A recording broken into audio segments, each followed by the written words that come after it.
kegiatan ini diinisiasi oleh satu pemikiran. Yang pertama bahwa pada saat ini Badan Pengembangan Sumber Daya Manusia dan Pemberdayaan Masyarakat Desa dan Tertinggal dan Komunikasi mengalami suatu hambatan dalam rangka untuk pencapaian indikator kinerja utama, yaitu 80% target kader pemberdayaan masyarakat desa. Dalam hal ini adalah kader ekonomi, kader sosial, dan kader lainnya yang harus kita lakukan penguatan kapasitasnya dan juga mampu melakukan pendampingan masyarakat. Dengan target yang harus kita penuhi di tahun 2024, maka menjadi sangat mustahil itu bisa tercapai apabila kita hanya mendasarkan pada dukungan ketersediaan anggaran yang ada seperti APBN dan sebagainya. Oleh karena itu maka dengan adanya perkembangan pemikiran akan pentingnya keleluasaan diskresi untuk pembelajaran masyarakat dan dalam rangka untuk mendukung zona integritas, reformasi birokrasi dalam aspek khususnya adalah penataan kelembagaan, maka BPSDM perlu untuk fasilitasi selain untuk melakukan reformasi birokrasi pada lingkungan BPSDM itu sendiri, maka juga perlu untuk melakukan fasilitasi terkait dengan proses pelaksanaan reformasi pada birokrasi pada lingkup desa. Orientasi reformasi birokrasi ini lebih diarahkan bagaimana dalam rangka penataan organisasi desa sebagai organisasi pembelajaran masyarakat. Ini merupakan suatu tantangan bagi kita semua tentunya, yang selama ini warga masyarakat ketika akan menuntut dan membutuhkan suatu penguatan kapasitas harus menemukan, harus mencari, bahkan mengalami kesulitan untuk mengakses layanan penguatan kapasitas yang diberikan, baik itu oleh pemerintah maupun oleh lainnya, termasuk pada BPSDM itu sendiri. Nah, oleh karena itu maka dengan pemikiran yang ada dan kemudian dengan melihat situasi kebutuhan masyarakat akan penguatan kapasitas, maka kita kembangkan sistem pembelajaran mandiri desa daerah tertinggal dan transmigrasi. Sistem pembelajaran mandiri ini lebih bisa dipahami di dalam konteks komunitas.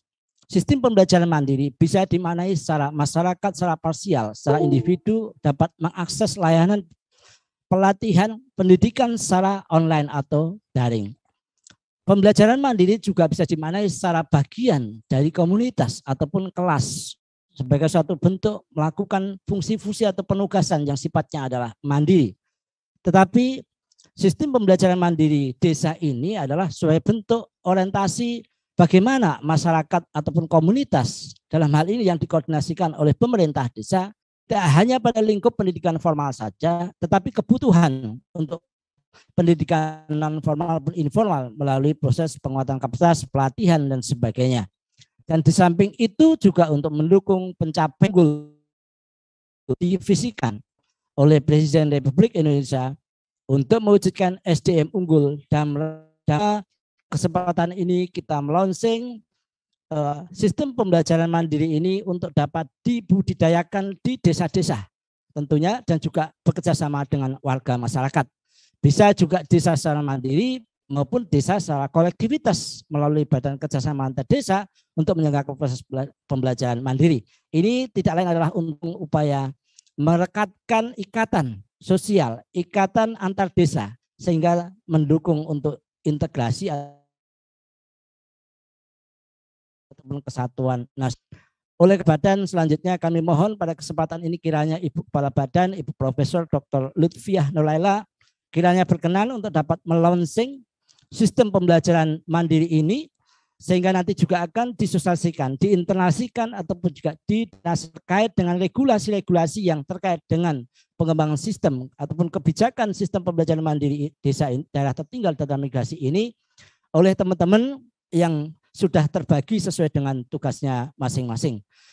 Demikian Ibu Kepala Badan yang dapat kami laporkan dan Bapak sekalian, kita berharap mudah-mudahan sistem pembelajaran mandiri desa ini menjadi solusi terbaik upaya untuk mendekatkan layanan kepada masyarakat dalam penguatan kapasitas masyarakat dan juga sekaligus dalam rangka untuk memberikan kemudahan layanan bagaimana masyarakat dapat melakukan penyimpanan dokumen-dokumen portfolio hasil proses pembelajaran mandiri desa ini melalui sistem manajemen portofolio yang ada.